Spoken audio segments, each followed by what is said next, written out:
So it's a brand new year. Let's talk about New Year's resolutions.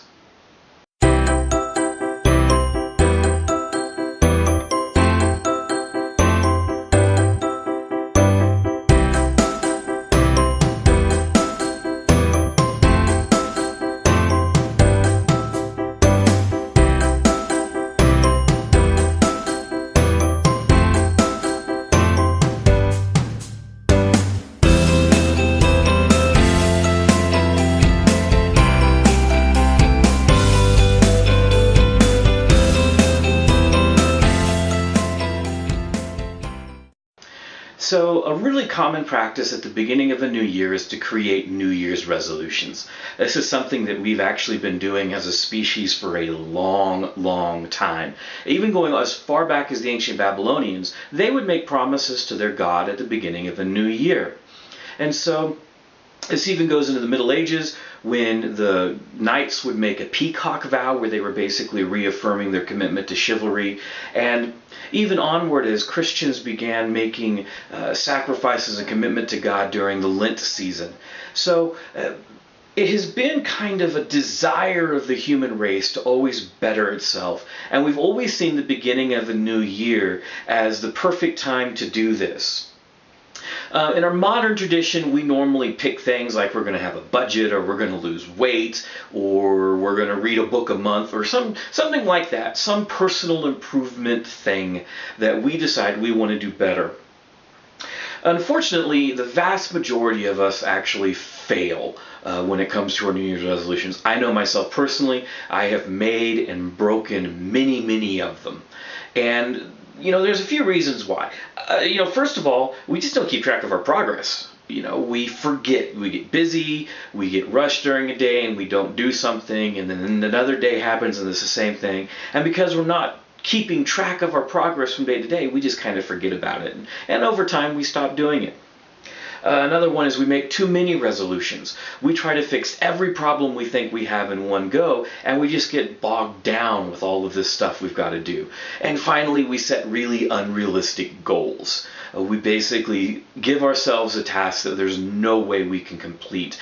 And the result in that is we feel discouraged and we give up, and the next year it's just more of the same. So you made your resolutions, you've decided you want to keep them this year. Here's some ideas to help you do that. First of all, just set one or two goals. You've got your entire lifetime ahead of you for self-improvement. Don't try and do it all at once. Pick one or two things, the things that you think are the most important right now, and focus on those things. Secondly, make sure your goals are doable. You want to lose weight? Awesome. Don't say, I'm going to lose 120 pounds this year. Go, I'm going to lose 20.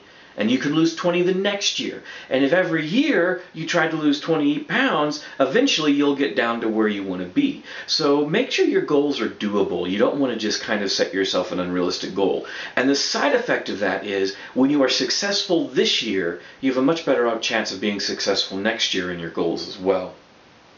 Also, keep track of how you're doing.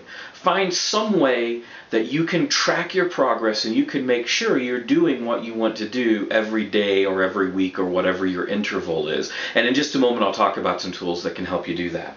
And finally, have somebody keep you accountable. Go to a friend, a relative, somebody who can keep track of you every day, every week, every month, and can say, hey, how are you doing with this? Are you sticking to your budget? Are you reading your book every night? Are you watching what you eat? Are you going to the gym? Somebody is going to ask you the questions that we don't really want to ask ourselves. So you're going to do this, you want to make some things. Let's talk about some tools. Pop Sugar has a really great list of 6 online tools and apps that can really help you out. The link will be in the bottom in the show notes. The first one's called Stick. And this is kind of a social community as well as a motivation system. So basically you pay money in and you set your goals, and if you are successful, you get your money back. If you fail, that money either goes to a charity of your choice or to another person, like say somebody you don't really like. So you suddenly have this motivator, this money, that can become yours again if you're successful. And to help it out, there's also a community system where you can actually have the community follow your progress, and other people can kind of keep you accountable. So it really helps out a lot. Another one is just kind of a general productivity tool. It's Evernote. I use this thing every day. It lets you keep notes, so you can kind of lay out what you're wanting to do. You can clip motivational articles and pictures and things to kind of help keep you on track. And you can set reminders to yourself so that you stay focused and you don't forget. If your goal is to be more focused in what you're doing, a cool app for that is called Forest. It's kind of like an app in a browser. And you create a list of sites that you don't want to visit while you're trying to focus. And you go into the app, and as long as you are in the app and you're not visiting those sites, a little digital tree grows. And the longer you're there, the bigger and prettier it gets. But if you start leaving the app, or if you start visiting these sites that you've blacklisted, then the tree starts to wither and die. So you really have this visual representation of how well you're doing with staying focused. If you kind of want an all-inclusive solution, kind of like Evernote, but it's really designed for goals, there's Goal on Track. And this is really your all-in-one house. It's got ways where you can visualize what your goal is. You've got charts and graphs where you can see how you're doing. It's got a journal where you can keep track of your progress. And it just does all of these things. It's a really powerful tool. It's $68 a year, so it's got a little bit of a price tag to it. A lot of these other ones are free, more or less. But if you're looking for something that's built specifically for keeping track of goals, give it a try. Then there's 21 Habits. A lot like Stick, except you pay in $21 and you set your goal for 21 days. Every day you're successful, you get $1 back. If you don't do it, that dollar goes to your charity of your choice. So again, you're putting money on it, and you have an actual hard, fast motivation to keep going. There's a free version of the site that you can use to just check your goals, and that might be all you need.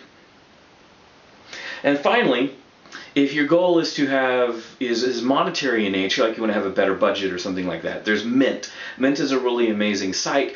You can link it to your bank account and your credit cards, and it helps you actually visualize where your money is going. You can actually create a budget within it, and you can see how your money is going in and out, and it can really keep you focused on every penny, because that's really how you're going to be successful financially. So I really encourage you, make some resolutions, make one or two. We'd really love to hear what they are. You can leave a comment on the video. But just remember, set goals you can keep.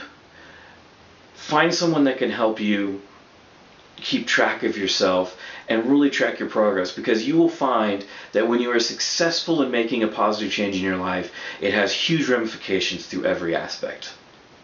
Thanks for watching. Hope you like it. Subscribe. We'd love to talk to you later. Have a good day.